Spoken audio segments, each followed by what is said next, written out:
Hey everyone, welcome back. Hope you're having a fantastic day so far. So in today's video, we have a big update straight from the Social Security Administration on that big increase that was just approved earlier on this month for all beneficiaries of Social Security.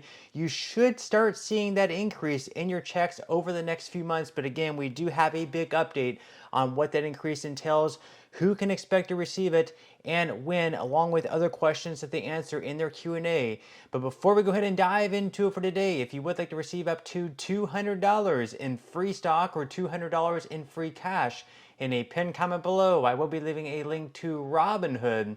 All you have to do is once you click on that link is just sign up for a free account and then simply link your bank account. You do not even have to make an opening deposit. At that point in time, Robinhood will be sending you one free stock worth all the way up to $200. And if you really just have the cash, all you have to do is once you receive the free stock is just sell it for what it's worth and then transfer the cash value right back to your bank account. Okay, so diving right into for today. So back in November of last year, the House of Representatives passed the Social Security Fairness Act. Then it went on to the Senate and they sort of delayed the vote for a long time. And then at the very last second, in fact, pretty much the last week of voting eligibility before the bill would have died, it finally was voted on and passed in the Senate as well. And then of course, also, not only did it pass in both the House as well as in the Senate, it passed in a large bipartisan manner. Both Republicans were behind it as well as Democrats were behind it. We had a lot of support behind this bill, and then of course Joe Biden signed it into law in January. Now, these checks weren't going to be going out this month in January, nor are they going to be going out in February. At some point this year, you will begin to see these increases in your checks. And on average, they're anywhere between $300 to $700 per month. That is the average. Some folks are going to be receiving $1,000 or even more than $1,000 per month, plus back pay as well. Now, we do have a big update in today's video from the Social Security Administration. In fact, straight from their website that kind of goes over different questions and answers that are typically asked. People are calling in and asking the Social Security Administration, like, when exactly can I expect to receive this increase in my check? Well, we're going to be going over that today. Once again, straight from the Social Security Administration website. So we can see here, right here is an update on the windfall elimination revision as well as the government pension offset. So the first question to ask here is, what is the Social Security Fairness Act and who does it help? First off, the act was signed into law on January 5th, 2025. The act ends the windfall elimination revision and the government pension offset. These provisions reduced or eliminated the Social Security benefits of over 3.2 million people. We previously thought it was like 2.8. It's actually 3.2 million people who received a pension based on work that was not covered by Social Security because they did not pay Social Security taxes. This law increases Social Security benefits for certain types of workers, including some teachers, firefighters, and police officers in many states, federal employees covered by the Civil Service Retirement System, and finally also people whose work had been covered by a foreign Social Security system.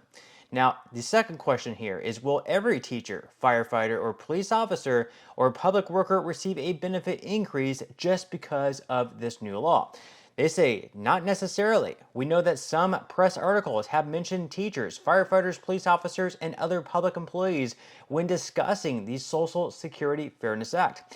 However, only people who received a pension based on work not covered by Social Security may see benefit increases under this new law.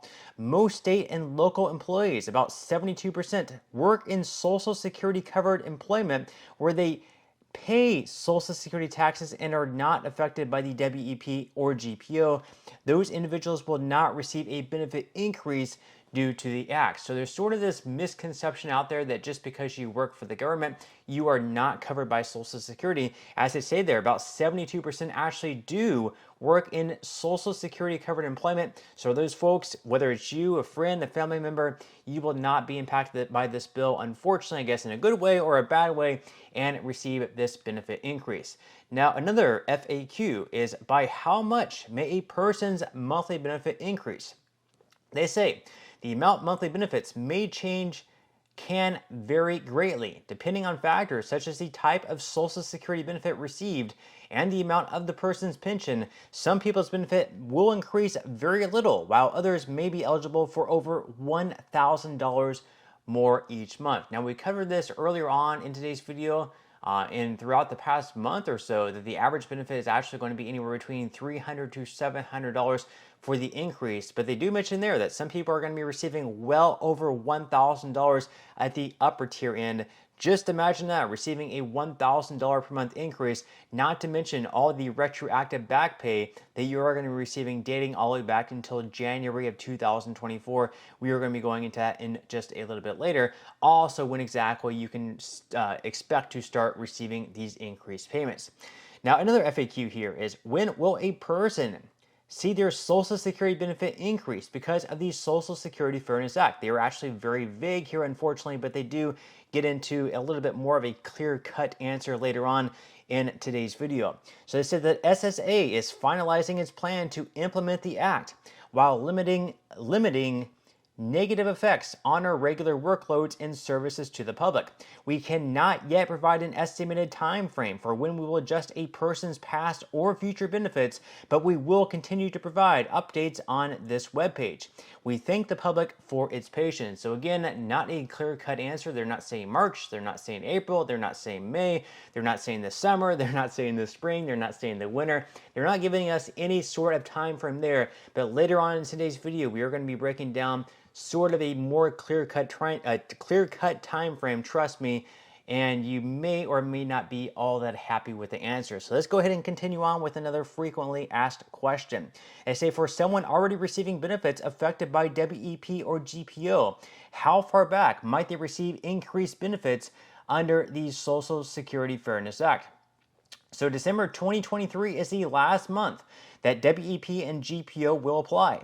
This means that those rules no longer apply to benefits payable for January 2024 and later. Important reminder, Social Security benefits payable for January 2024 would generally have been received in February 2024, so they are delayed by 1 month, but you are going to be receiving retroactive payments dating all the way back until January of 2024. That's going to be very, very important, because even if you don't receive these increased payments until at some point in the summer or the winter, or worst case scenario, hope not 2026, but even if you don't receive it until then, you're still going to receive retroactive payments for all the months that you missed out on. So even though you're not receiving the increase this month in January, for example, or even in February, you're still going to receive that payment that you missed out on. It's just going to be in one big lump sum payment.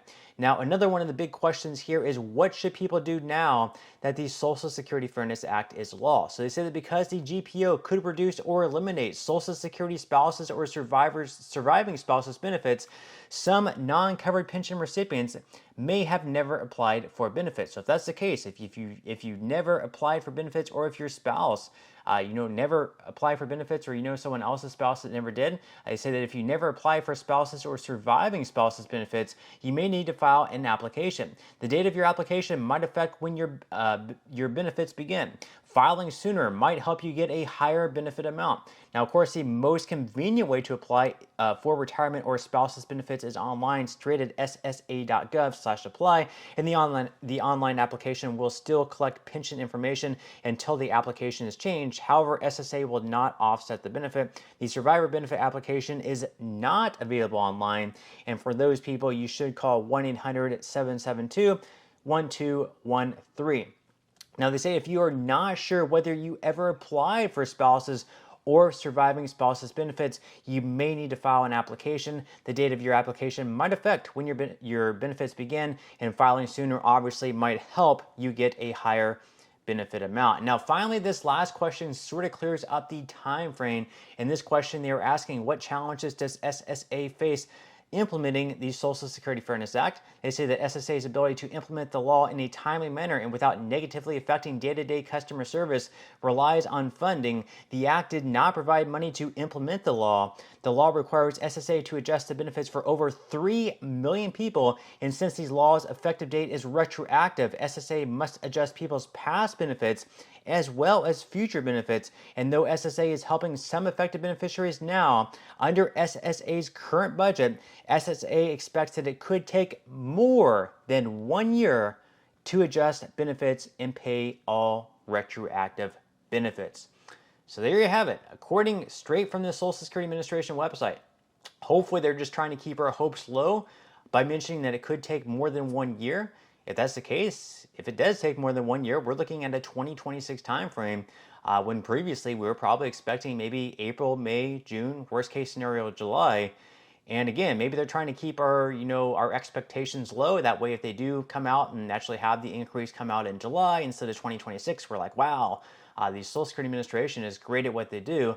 Whereas if they came out and say, if they came out and said you can expect this increase in July, and it doesn't end up being until January 2026 or summer of 2026, then you would be very, very disappointed, and a lot of very, very angry people with the Social Security Administration. But again, leave your thoughts and comments below. Are you happy about this bill being signed into law? Are you or anyone that you know going to be impacted by this bill?